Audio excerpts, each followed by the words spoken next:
உங்க கூட யார் கீழே இருந்து வந்தது? எந்திரிங்க. உங்க பேரு? உங்க பேரு? ரெண்டு பேரும் அவங்கள பாத்துருங்க, திரும்பி பாத்துருங்க. உங்களுக்கு நல்ல ஒரு கிளாப்ஸ் கொடுத்துடலாம் ரெண்டு பேரும். ரொம்ப சந்தோஷம், ரொம்ப சந்தோஷம். உட்காருங்க. எதுக்கு உங்களுக்கு இந்த மரியாதை செய்ய சொன்னேன் அப்படின்னா, மனம் கஷ்டப்பட்டு மனம் கல்லானவர்களை விட பாராட்டு பெறாமல் மனம் கல்லானவர்கள் தான் இந்த உலகத்திலேயே அதிகம். எவ்வளவு நாள் ஒரு மனைவியா இருந்து உங்க ஹஸ்பண்டுக்கு சமைச்சு போட்டிருப்பீங்க, எவ்வளவு தூரம் அந்த மனசு ஒரு வார்த்தை நல்லா இருக்கு, அது ரெகுலரா 365 days ஒரே வேலையில இருக்கிற மாதிரி இரிட்டேஷன் உலகத்திலேயே கிடையாது. காலையில எந்திரிக்கிறது, சமைக்கிறது, குழந்தைங்களை குளிப்பாட்டுறது, அவனை ஸ்கூலுக்கு அனுப்புறது, இதை பண்றது அதை பண்றது, இவருக்கு ஜட்டியை காணாமனா அலைன் பண்றது, அதை பண்றது இதை பண்றது, இதே வேலையில 365 நாள் நம்ம செய்வோமாங்க. ஆனா நமக்காக அர்ப்பணிப்போட பெண்கள் வீட்டுல இருக்காங்க அப்படின்னா இவ்வளவு இரிட்டேஷனை தாண்டிட்டு அந்த கடமை பணியில் இருக்கணும் அப்படின்றது இருக்காங்க. அதனாலதான் கர்மத்துக்கு பவர் ரொம்ப ஜாஸ்தி. கர்மம்னா என்ன அப்படின்னா, நாம் செய்யக்கூடிய செயல்களுக்கு பெயர் கர்மம். அவங்க செய்யற இந்த மனைவிமார்கள்லாம் மேக்சிமம் வீட்டுல இருக்காங்க தெரியுங்களா, அவங்கெல்லாம் மாபெரும் கர்ம யோகிகள். நம்மெல்லாம் ஏதோ நேத்து இன்னைக்கு காட்சி அன்னாடுங்காட்சி பொழப்புக்கு ஓட்டிக்கிட்டு இருக்கோம் ஆம்பளைங்க எல்லாம். உண்மையாவே பெண்களை ஏன் இவ்வளவுதா பெருமையா சொல்றேன் அப்படின்னா, ஒரு லாக்டவுன்ல ஒரு 7-8 மாசத்துக்கு மேல வீட்டுல இருந்திருப்பீங்க. கரெக்டா? நான் சொல்ற கரெக்டா இல்லையா? 7-8 இருந்திருப்பீங்க. ஒரே முகத்தை பார்த்து பார்த்து உங்களுக்கு சலிச்சுதா சலிக்கலையா? எப்படா வெளியில விடுவாங்க, எப்படா வெளியில விடுவாங்க? உங்களுக்கே எப்படி இருக்குன்னா அவங்க நிலைமையை நினைச்சு பாருங்க, நீங்க எப்படி இருக்கும். அப்ப உங்களுக்கு தன்னை அர்ப்பணித்து, அதாவதுங்க ஒவ்வொருத்தரும் அவன் வேலையை முடிக்க, அவன் கர்மாவை முடிக்க, எனக்கு இருக்குல்ல சஞ்சித கர்மாவில் என்ன 900 மூட்டை இருக்கு, இப்ப வெறும் 100 மூட்டையை தான் எடுத்துட்டு நான் பிறந்திருக்கேன். அந்த 100 மூட்டையை கழிக்கிறதா ஏன் வேலை? யாரு? இப்ப நான் தான் மனைவின்னு வச்சுக்கோங்க, மனைவின்னு வச்சுக்கோங்க ஒரு எக்ஸாம்பிள். நான் வந்து ஏன் கர்மாவை கழிக்க வந்திருக்கேன்டா, ஏன் பாவத்தை கழிக்க வந்திருக்கேன். ஆனா இந்த உண்மை தெரியாதனால என்ன பண்ணிக்கிறாங்க, ஒரு கல்யாணம், நான் கல்யாணம் பண்ற தப்புன்னு சொல்லல, கல்யாணம் பண்ணிக்கங்க, உடனே அடுத்த லாக் அங்க போயிடாதீங்க. கல்யாணம் பண்ண உடனே இம்மிடியேட்டா பாருங்க, அவங்க குடும்பம், அவங்க வாழ்க்கை, அவங்க பேஷன், அவங்க பாடல், அவங்களுக்கு உண்டான லைஃப்ன்றது அப்படியே புகுந்த வீட்டுக்கு போகும்போது டோட்டலா புகுந்த வீட்டுக்கு உண்டான மரியாதை, பெருமை, அங்க இருக்கக்கூடிய பழக்க வழக்கம் அப்படியே டோட்டல் டிரான்ஸ்ஃபர்மேஷன் ஆவாங்க. அவங்க இப்ப எவ்வளவு இரிட்டேட்டடா இருக்கும்.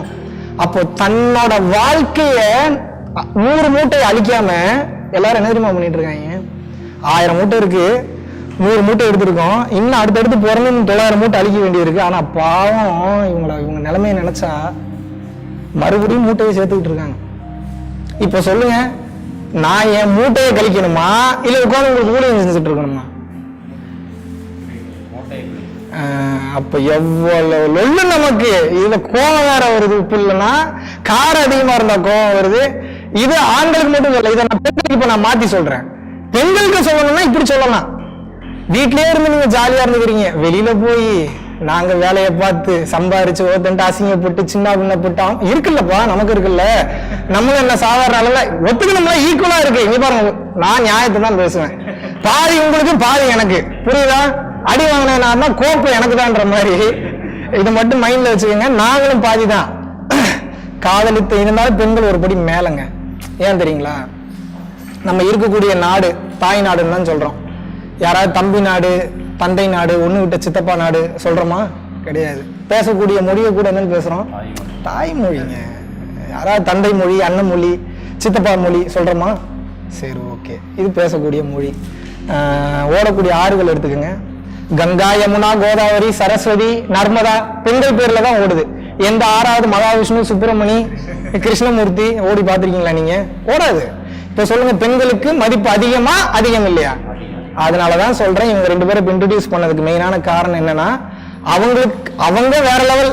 ஆல்ரெடி தன்னுடைய கர்மாலாம் போனாலும் பரவாயில்ல, போலனாலும் பரவாயில்ல, உனக்கு நான் வந்து வேலை செஞ்சு உனக்கு உண்மையா இருந்துக்கிறேன்னு சொல்லி இருக்காங்க. இது நல்ல கர்மயோகம் தான், நான் இல்லைன்னு சொல்ல. மிகச்சிறந்த கர்மயோகம் எதுவும் தெரியுங்களா? அங்க ஒரு தேவை இருந்தது அவங்களுக்கு. என் புருஷன், என் குழந்தை, என் சொந்தக்காரங்க, என் சுற்றம், என் பற்றம், என் வீடு, என் வாசல், என் வசதி, என் நிம்மதி, என் இன்பம் இருந்தது. அது கர்மயோகம் தான், இல்லைன்னு சொல்லலாம். ஆனா அதற்கான பலன் கம்மி. இப்ப இவங்க 2 பேரும் பண்ணாங்க தெரியுங்களா? இவங்க என்ன பண்ணாங்கன்னு முதல்ல சொல்லிடுறேன். ப்ரொஃபஷனலான செட்டப். இப்ப நம்மளோட வாலண்டியர்ஸ் ஒரு 20-25 பேரை நான் இறக்கி வேற லெவல் உங்களுக்கு பில்டப்பா காட்டுறதுக்கு சூப்பரா மாசா ஒரு பேக்ரவுண்ட போட்டு பில்டப்பா நான் பொறுமையா நடந்து வந்து சாங் இங்க போட்டேன்னா நீ மிரண்டுருங்க, உங்களை பயன்படுத்துங்க. அந்த அளவுக்கு பண்ண தெரியும், எனக்கு பண்ண தெரியாமலாம் கிடையாது. சரி, என்ன எங்க அப்பாவோட வீட்டுக்கு வர்றதுக்கு நமக்கு எதுக்கு பெரிய பந்தா, பெரிய பில்டப்பு? வர்றோம், ஜாலியா உட்காடுறோம், சாப்பிட்றோம், ஒரு சின்ன மீட்டிங் மாதிரி இருந்துட்டு போலாம் தான் ரொம்ப கேஷுவலா வந்திருக்கேன். அந்த மாதிரி நானே பெரிய கேடி, நானே கேஷுவலா இருக்கணும்னு நினைக்கிறேன். என்னோட மிகப்பெரிய கேடிங்க இது ரெண்டும், விஷயம் தெரிஞ்ச கேடிங்க இது.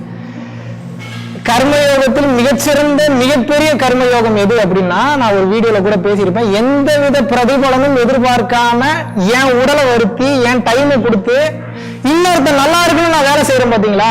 2 மூட்டை அரிசியை எடுத்துட்டு வந்தாங்க இவங்க. அப்போ இது மிகப்பெரிய விஷயம் இல்லையா?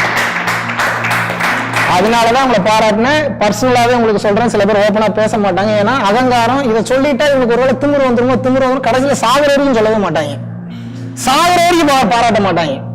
நான் ஓப்பனாவே சொல்றேன், உங்க 2 பேத்துக்கும் நல்ல ஃபியூச்சர் இருக்கு. எதுல? குடும்ப வாழ்க்கையில சொல்லல, அது வருதோ வரலையா அது உங்களோட பஞ்சாயத்து.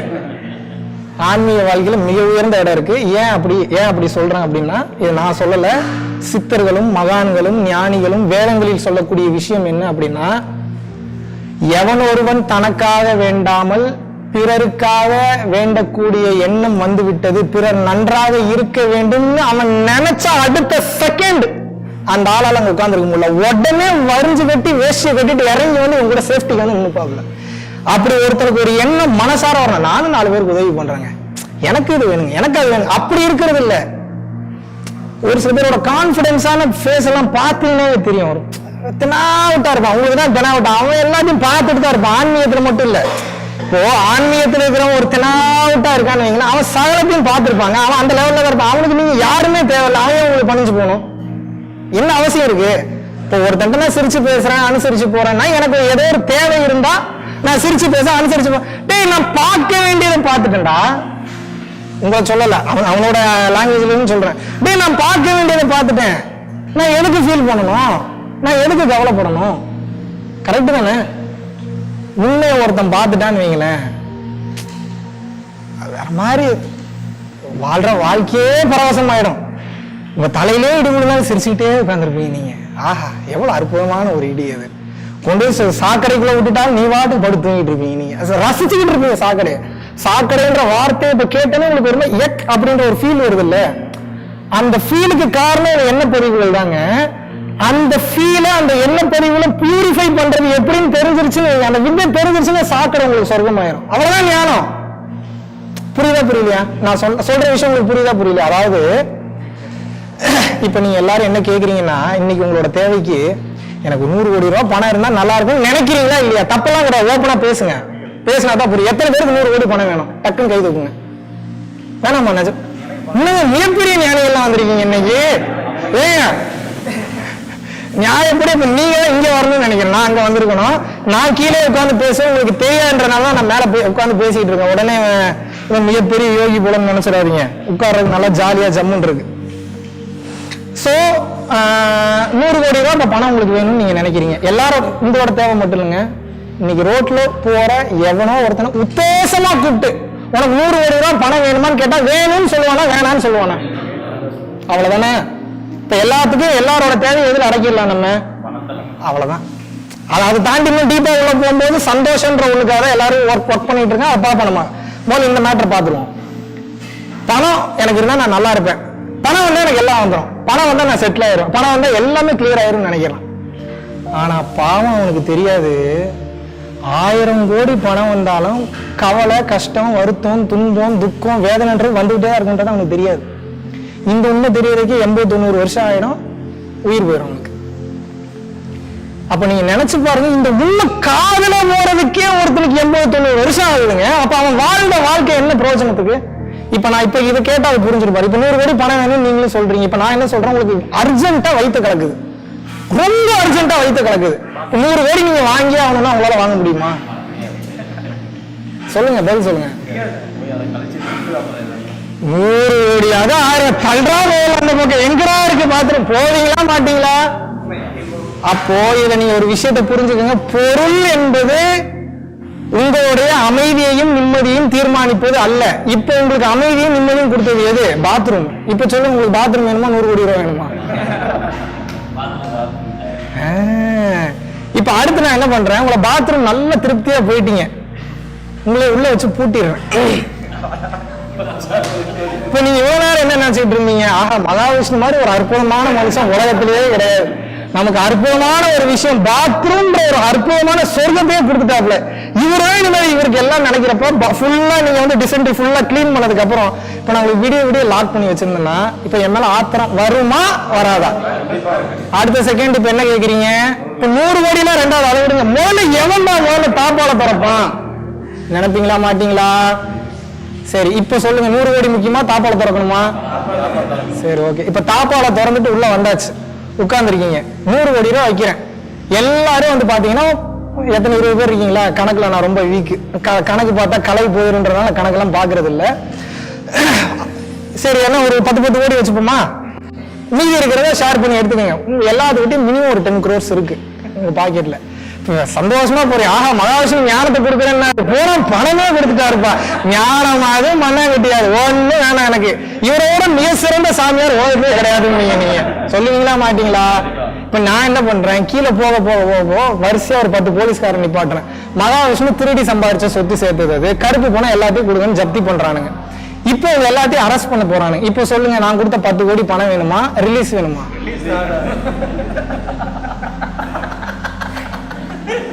என்னஜி மாத்தி மாத்தி பேசுறீங்க, ஞானம் வேணும்னா ஒரு இடத்துல நில்லுங்க, ஏன் இப்படி மாத்தி மாத்தி பேசுறீங்க? நீங்க இருக்கக்கூடாதுல, தவறான விஷயமா ஏன் அப்படி இருக்கீங்க?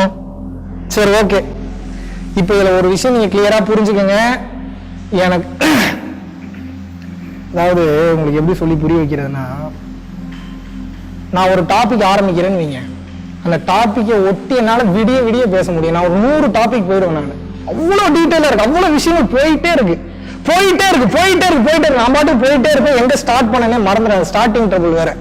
அதனால தயவு செஞ்சு நல்லா கூர்ந்து கவனிங்க, ஒவ்வொரு வார்த்தைக்கு பின்னாடி ஏகப்பட்ட அர்த்தங்கள் ஒளிஞ்சிட்டு இருக்கு. புரியலனாலும் நல்லா கவனிங்க. இன்னைக்கு புரியலனாலும் என்னைக்கா டக்குன்னு உங்களுக்கு மைண்ட்ல தோணும், அன்னைக்கு எல்லாமே புரிஞ்சிடும். பட்டினத்தார் தெரியுமா? எத்தனை பேருக்கு பட்டினத்தார் தெரியும்? சூப்பர், மிகப்பெரிய கோடீஸ்வரன், அரசனுக்கே கடன் கொடுத்தவரு. அரசனுக்கு கடன் கொடுத்தவருங்க, வார்த்தை மறுபடியும் சொல்றேன், அரசனுக்கு கடன் கொடுத்தவரு. அவரு மொத்தத்தை தூக்கி எரிஞ்சுக்கிட்டு கோமணத்தை கட்டிட்டு பிச்சை எடுக்க போறாருன்னா நான் கேக்குறேன், நம்ம என்ன பட்டினத்தாருக்கு மேலேயா நம்ம எல்லாம் பெரிய புத்திசாலி, பெரிய கோடீஸ்வரன், பெரிய நம்ம கெத்தாயிட்டோம், நம்ம நல்ல சட்டை வச்சிருக்கோம், பேண்ட் வச்சிருக்கோம், இல்ல நல்ல அழகான மனைவி வச்சிருக்கோம், பந்தோபஸ்து வச்சிருக்கோம்? கிடையாதுல்ல. ஒரே வார்த்தை தான், காதற்ற ஊசியும் வாராது கான் கடைவெளிக்கேன்னு ஓலைச்சுவடியில படிக்கிறாரு. பையன் கொண்டு வந்து கொடுத்த அடிச்சு டாப்ல தட்டி தூக்குது, அப்ப ஞானம் அடைஞ்சவர் தான். அதுக்கப்புறம் குடும்ப வாழ்க்கைக்குள்ளே போக முடியல. ஆனா ஆன்மீகம் என்பது குடும்ப வாழ்க்கையில் இருந்து கொண்டும் ஆன்மீகத்தில் ஜெயிக்கலாம். அந்த டவுட்ஸ் எல்லாம் கடைசியில நீங்க கேளுங்க. நான் சொல்றத வச்சு இதுதான் முடிவுன்னு டக்குன்னு ஒரு முடிவுக்கு வந்துடாதீங்க. மகாவிஷ்ணு சொல்றது மகாவிஷ்ணுவோட புரிதல் தான். நீங்க ஞானம் உங்களுக்கு கிடைக்கணும் அப்படின்னா மகாவிஷ்ணு சொல்லிட்டாரு, மகாவிஷ்ணு கிளியர் பண்ணிட்டாரு, எனக்கு இதுதான் பதில்னு சொல்லிட்டு நீங்க போகக்கூடாது. ஒரு உண்மையான ஞானி என்பவன், உண்மையான மகான் என்பவன் ஒவ்வொருத்தனுக்கும் 6 அறிவு இருக்கு, இருக்கா இல்லையா? ஒவ்வொருத்தனுக்கு இதயம், நுரையீரல், கல்லீரல், மண்ணீரல், இறைப்பை இருக்கா இல்லையா? சோ ஒரு மனுஷனுக்குள்ள இந்த மாதிரியான விஷயங்கள் நடக்கணும் அப்படின்னா, நான் உங்களுக்கு கொஞ்ச நேரத்துக்கு முன்னாடி சொன்னேன்ல, இலை பறித்து வாயிலிட்டு சுவேரி முன்னே கிட்டி விடும்ன்றேன், மிஞ்சி போனா 10 செகண்ட். பட்டினத்தாருக்குலாம் ஒரு 2-3 செகண்ட் தான். ஒன்ஸ் ஓப்பன் ஆச்சுன்னா ஓப்பன் ஆனதுதான் உங்களுக்கு. ஆனா அது எப்போ ஓப்பன் ஆகும் தெரியாது, இதுதான் சூட்சம். அப்ப உங்களோட வேலை என்ன தெரியுமா? ஞானம் கிடைக்கணும் அப்படின்னா எப்பவுமே ஞானம் கிடைக்கணும், ஞானம் கிடைக்கணும், ஞானம் கிடைக்கணும், ஞானம் கிடைக்கணும், ஞானம் கிடைக்கணும், இந்த எண்ணத்துல போகவே கூடாது. முதல்ல ஞானம் கிடைக்கணும்ன்ற மென்டாலிட்டியை விட்டுருங்க, ஞானம்ன்ற சப்ஜெக்டை விட்டுருங்க. இது எப்படி நடக்குது, என்ன நடக்குது, ஏன் பிறந்திருக்கோம், நம்ம யாரு, என்னதான் கூத்து பண்ணிட்டு இருக்காங்க, இவ்வளவு நாள் ஏதோ ஒரு வாழ்க்கையை வாழ்ந்தீங்க, ஏதோ கல்யாணம் டக்குன்னு பிறந்தீங்க, பிறந்தோடனே வந்து பாத்தீங்கன்னா ஏதோ தாய் மாமன் சீர், அந்த சீர் இந்த சீர்னு கொண்டு அவன் பாட்டுக்கு வந்து கழுத்துல செயினை போட்டு நமக்கு ஆசையை வளர்த்துட்டு போயிட்டான். இதுக்கு பேரு தான் செயின் சொன்னோன்னு போக போக நமக்கு செயின் தான் இப்படி இருக்கும் போல, நம்ம செயின் வச்சுக்கணும் போல கையில அப்படின்னு நம்ம போற போக்கெல்லாம் செயின் கேட்க ஆரம்பிச்சிட்டோம், மோதிரம் போடுன்றோம். அப்புறம் வளர்ந்து வர வர வர ஃபர்ஸ்ட் ரேங்க் எடுத்தா பெரிய ஆள்னு மைண்ட்ல பதிய வைக்கிறாங்க. ஃபர்ஸ்ட் ரேங்க் எடுக்கிறக்காக ஓடுறோம், படிக்கிறோம், என்ன எதுவுமே தெரியாம பல லட்சம் பேர் இன்ஜினியரிங் படிச்சுட்டு வேலை இல்லாம 2000-3000 வருஷம் டீ கடையில் வேலை பார்த்துட்டு இருக்காங்க பிரதர். எனக்கு தெரிஞ்சு எதுக்கு இன்ஜினியரிங் படிக்கிறேன்னே தெரியாம படிச்சவங்க இத்தனை பேர் இருக்காங்க. ஓலைப்பாய் வைக்கிறவன் இன்னைக்கு மாசம் 30,000-40,000 சம்பாரிச்சுட்டு இருக்கான், வெறும் ஓலைப்பாய். எதுக்கு இதை சொல்ல வரேன் அப்படின்னா, இன்னைக்கு வாழக்கூடிய மனித வாழ்க்கையில முக்கால்வாசி மனிதர்கள் ஏன் முக்கால்வாசி இப்பயும் சொல்றேன், நீங்க பெஸ்ட். அது ஏன் தெரியுமா? என்கிட்ட வந்துட்டீங்க, உங்களை வச்சு செய்யாம அனுப்புறது கிடையாது, இன்னைக்கு உங்களை புரிய வைக்காம அனுப்புறது கிடையாது. என்னன்னாலும் சரி, அது எவ்வளவு செலவானாலும் சரி, இன்னைக்கு வெளியில போகும்போது கிளாரிட்டியோட வெளியில போகணும். சோ அலையிறேன், போறேன், வர்றேன், ஞானம்ன்றாங்க, ஆன்மீகம்ன்றான், சரியைங்கிறான், கிரியைங்கிறான், கர்மாங்கிறான், யோகம்ங்கிறான், குண்டலினிங்கிறான், விந்து சக்திங்கிறான். எப்படி இருக்கு? எத்தனை வார்த்தைகள் கேள்விப்பட்டிருப்பீங்க உங்க வாழ்க்கையில. நான் இதனாலதான் மேக்ஸிமம் குண்டலினி பத்தி எல்லாம் பேசாம இருக்கிற காரணமே தான். எனக்கு எவ்வளவு நேரம் பேசுறதுக்கு மிஞ்சி போனா ஏன் தெரியுங்களா பேசாம இருக்கேன்? நான் ஒண்ணு பேச ஆரம்பிச்சேன், அவன் சம்பந்தமே இல்லாம வீடியோல பார்க்க அவனா ஒரு அசியம் ஒண்ணு பண்ணிக்கிறான். நேர்ல உட்கார்ந்தானா நம்ம கிளியரா உட்கார வச்சு புரிய வச்சிடலாம். இப்போ ஞானம்னா என்ன? ஒன்னே ஒண்ணு, அதாவது ஏற்றுக்கொள். கிளம்புங்க, கிளாஸ் முடிஞ்சுன்னு இப்ப நான் கிளம்புறேன்னு நீங்க ஏத்துப்பீங்களா? நீங்க நான் சொல்ல திருமூலர் சொல்லியிருக்கிறார், அதாவது ஏற்றுக்கொள். எந்திரிங்க கிளம்புங்க, அவ்வளவுதான். கிளாஸ்லாம் ஏத்துக்க முடியுமா உங்களால? உண்மை இவ்வளவுதான் ஜி. ஆனா இந்த உண்மைய சொல்லிட்டேன்னு வைங்களேன், இன்னைக்கு யாராலையும் ஏத்துக்க முடியாது. ஏன்னா மனுஷனுக்கு சுவாரஸ்யமான ட்ரிப்பு தேவைப்படுது, என்ஜாய்மெண்ட் பண்ணணும்னு நினைக்கிறான். வர புரியும். உங்களுக்கு நான் கிளாஸ் எடுக்கிற மாதிரியே தெரியாது ஜி, ஆனா வெளியில போகும்போது மிக சிறந்த பொக்கிஷத்தோட போவீங்க. Don't worry about it. முதல்ல இதுக்கு உண்டான விளக்கம் தெரியணுமா உங்களுக்கு? அதாகவே ஏற்றுக்கொள். அப்படின்னா இப்ப நான் உட்காந்து பேசிக்கிட்டே இருக்கேன், டக்குன்னு என் வாய்க்குள்ள ஒரு போயிருச்சு, டக்குன்னு தும்மிடுறேன். தும்முன உடனே மகாவிஷ்ணு எவ்வளவு கெத்தான ஆளு, தும்மிட்டனே இவங்களா என்ன நினைச்சுப்பாங்கன்னு நான் நினைக்கிறேன்னு வைங்க. என்னையா அறியாம மனசுல ஒரு முடிச்சு ஒண்ணு விழுகுதா? இவங்க என்ன நினைப்பாங்க, அவங்க என்ன நினைப்பாங்க பாக்குறாங்களா, ஒரு முடிச்சு விழுகுதா? இதே அதாகவே ஏற்றுக்கொள்ளணும். என்னன்னா போயிடுச்சா, துப்பிட்டு எவன் என்ன நினைச்சா நான் அதை பத்தி கவலை, நான் பாட்டு கிளாஸ் எடுத்துக்கிட்டு இருப்பேன். புரியுதா புரியலையா? இன்னும் சிம்பிளா சொல்லவா? இந்த மாதிரி எது நடந்தாலும் அதை அப்படியே அக்செப்ட் பண்ணிட்டீங்கன்னு வைங்க. உங்களை விட மிக சிறந்த ஞானிகள் உலகத்திலேயே கிடையாது. இதுதான் ஞானம். வரேன் அதான் எப்படி ஏன் அப்படின்னா உங்களுக்கு அடுத்தடுத்து ஏகப்பட்ட குழப்பம். இப்ப எனக்கு பல விஷயம் புரிஞ்சு தெரிஞ்சு பார்க்க கூடாதெல்லாம் பார்த்து தெரியக்கூடாதெல்லாம் தெரிஞ்சு வேற லெவல்ல மோல்டு பண்ணி உட்கார வச்சதுனால நான் எங்க கொண்டு போய் என்ன கொண்டு நீங்க கண்ணை கட்டி விட்டீங்கன்னா கரெக்டா நான் பிடிச்சி வந்துருவேன். நான் இதான் விஷயம் டக்குன்னு ஓப்பன் ஆயிரும். எனக்கு உங்களுக்கு இன்னும் எதுவும் ஓப்பன் ஆகாம இருக்கிறதுனால உங்களுக்கு என்ன அதை யாராவது ஏற்றுக்கொண்டாப்ல அது எப்படி போச்சுன்னா டக்குன்னு எப்படி நம்ம அக்செப்ட் பண்ணிக்க முடியும்? நம்ம யாராவது நினைச்சுப்பாங்களே இது எங்க கொண்டு போய் விட போகுது, இவ்வளவு பிரச்சனை இருக்கு, இதுல யோசிக்கும்ல. இப்ப நான் என்ன சொல்றேன், இன்னும் சிம்பிளா சொல்றேன், அதுக்கப்புறம் இந்த அதாவது ஏற்றுக்கொள் மேட்டர் நம்ம பார்ப்போம். சரிங்களா? டக்குன்னு இப்ப நம்ம முன்னாடி என்ன பண்றேன் அப்படின்னா, ஏங்க பாம்புங்க எந்திரிங்க அப்படின்னா உங்களுக்கு எப்படி இருக்கும்? போட்டீங்க பயந்துருங்க, ஐயோ மாறி ஆயிடும்ல, அந்த இடமே அமிர்தமொழி ஆயிடும். இப்ப நான் என்ன சொல்றேன், எல்லாரும் எந்திரிச்சதுக்கு அப்புறம் தான் தெரியுது எனக்கு ஆக்சுவலா கண்ணு தெரியல, அது கயிறு. ஐயோ சாரி பாஸ், நான் ஏதோ தப்பா தெரியாம சொல்லிட்டேன், சார் சரி மன்னிச்சுக்கோங்க, நான் அப்படிதாங்க அப்பப்போ லூஸ் மாதிரி உட்காருங்க, அது கயிறுங்கன்னு. அப்ப பாக்குறீங்க, ஓ கயிறா அது அப்படின்ட்டு, சரி அப்படி உட்காந்துறீங்களே. அவ்வளவு நேரம் ஒரு பதட்டம் ஒரு படபடப்பு இருந்தது, இவ்வளவு ஒரு வேகம் இருந்தது, அதுக்கப்புறம் அது போயிடுச்சு. ஏன் போயிடுச்சு? அப்ப இருந்தது இப்ப இல்ல. ஏன் இல்ல?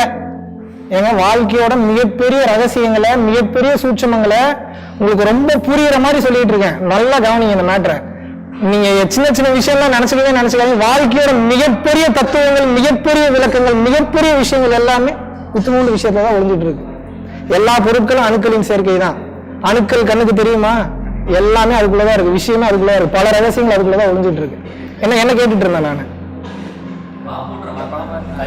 மறந்துடும் அடிக்கடி. அதனாலதான் எதனால இப்ப இதுக்கு முன்னாடி உங்களுக்கு பாம்புன்னோடனே பதட்டப்பட்டு பயமாயி எந்திரிச்சிங்க. இப்போ உட்காருங்க கயிறுங்க அப்படின்னோடனே இப்ப ஃப்ரீயா உட்காருங்க, அடுத்து அந்த நினைப்பே போகாது.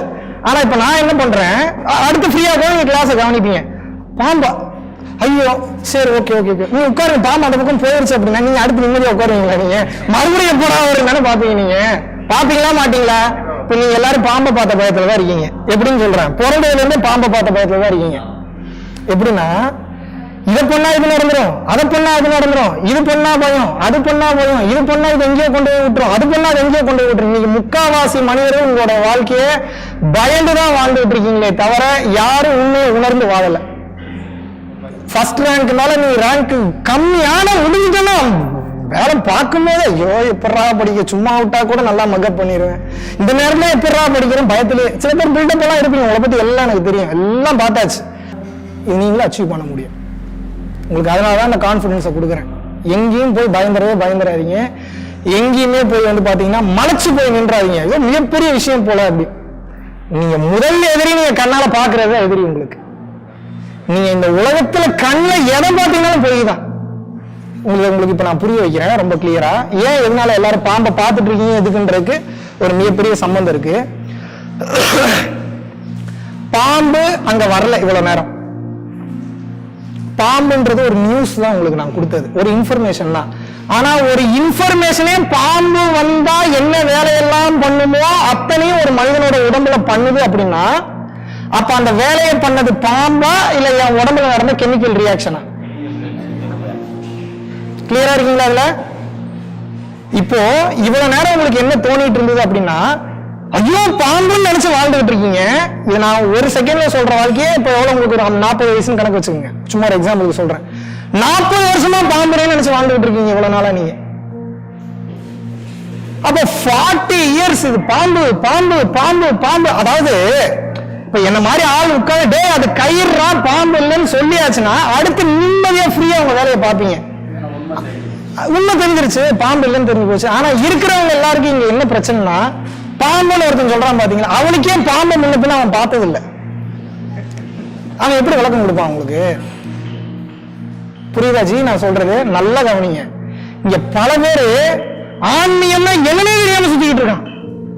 எவ்வளவு பெரிய ஒரு வாட்டர் பிட்டி, எவ்வளவு ஒரு சேடான விஷயம் இது.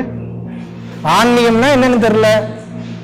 மகாவிஷ்ணுக்கு எல்லாம் தெரியுமா தெரியல எனக்கு. மேபி கடைசியில் உங்களுக்கு தெரியலாம், எனக்கு தெரியாம கூட இருக்கலாம். ஏதோ ஓரளவு தெரிஞ்சிருக்குன்னு வச்சுக்கோங்க. உங்க வாழ்க்கையில இவ்வளவு நாள் நீங்க கற்றது அனைத்தும் வீணே, கற்றது அனைத்தும் பொய்யே, உண்டது அனைத்தும் மனமேங்கிறார் வள்ளலார். எப்படி எப்படி பார்த்ததெல்லாம் பொய், கேட்டதெல்லாம் வேஸ்ட். நீங்க எவ்வளவு பெரிய ஆளாக இருந்துச்சு. நீங்க ராக்கெட் சயின்ஸே உங்களுக்கு தெரியட்டும், அப்துல் கலாம் அடுத்த லெவல்ல இருங்க. நீங்க ராக்கெட் அனுப்புற பவரே உங்களுக்கு இருக்கட்டும். நீங்க ராக்கெட் உங்களை விட மிக சிறந்த ஆள் அனுப்புறதுக்கு ஆளு பிரபஞ்சத்திலே இல்லைன்னு கூட வச்சுக்கோங்க. வேஸ்ட்ன்ற 10 பைசா கூட பிரயோஜனம், தூக்கி குப்பையில போடுங்கன்ற நான். ஏத்துக்க முடியுமா உங்களால? கற்றது அனைத்தும் பொய்யே வீணே, உண்டது அனைத்தும் மலமேங்கிறாரு. என்ன வேலை பண்றீங்க நீங்க நினைச்சு பாருங்க. நான் சில வார்த்தைகள் பேசும்போது உங்களை பட்டு நான் இன்னும் நம்மளை ரொம்ப திட்டுறானே அப்படின்ற மாதிரிதான் இருக்கும். அப்படி நினைக்காதீங்க. உங்களை நான் கேள்வி கேட்கல. உங்களுக்குள்ள ஒருத்தர் இருக்கான், ஒரு பயவுள்ள, மோசமான பயவுள்ளாங்க. நான் கேட்கிற கேள்வி சரி பண்றது ரெடி பண்றது பூரா அவனை தான் ரெடி பண்ணிட்டு இருக்கேன். சோ டக்குன்னு வந்து பாத்தீங்கன்னா இதுல இருக்கக்கூடிய கருத்துக்களை மட்டும் அப்படியே கேட்டுக்கிட்டே வாங்க.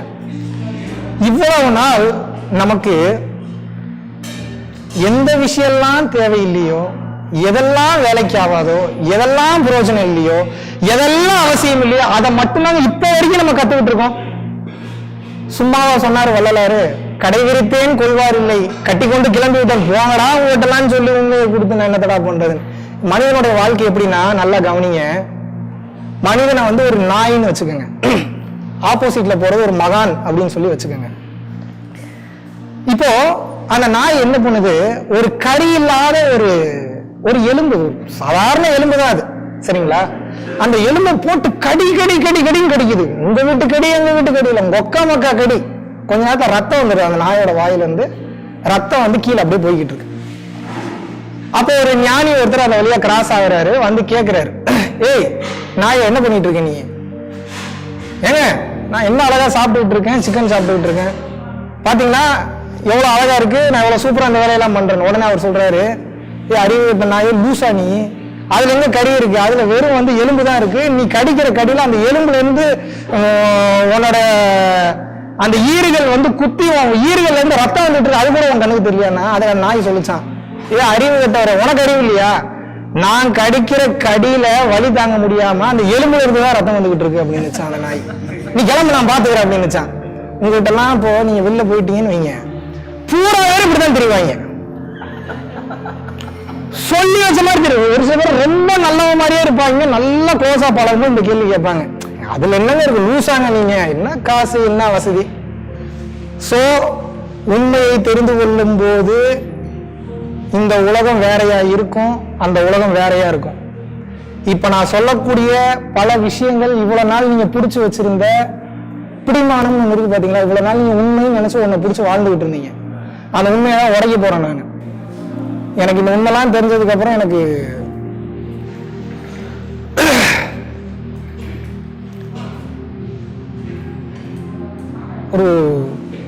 ஒரு மாசம்